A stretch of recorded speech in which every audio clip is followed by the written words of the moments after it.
জাতীয়তাবাদী কৃষক দল নবীনগর উপজেলা বিদ্যাকুট ইউনিয়ন শাখার উদ্যোগে দ্বিবার্ষিক সম্মেলন অনুষ্ঠিত।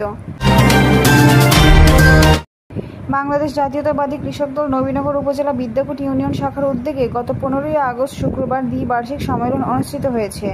উক্ত সম্মেলনে বক্তব্য রাখেন প্রধান অতিথি কে.এম. মামুনুর রশিদ, সহ-সাধারণ সম্পাদক কেন্দ্রীয় কৃষক দল, জনাব শফিকুল ইসলাম, দফতর সম্পাদক কেন্দ্রীয় কৃষক দল, জনাব জিল্লুর রহমান, সদস্য সচিব ব্রাহ্মণবাড়িয়া কৃষক দল, বিশেষ অতিথি জনাব আলামিন, অ্যাডভোকেট মোজাম্মেল হক জালাল।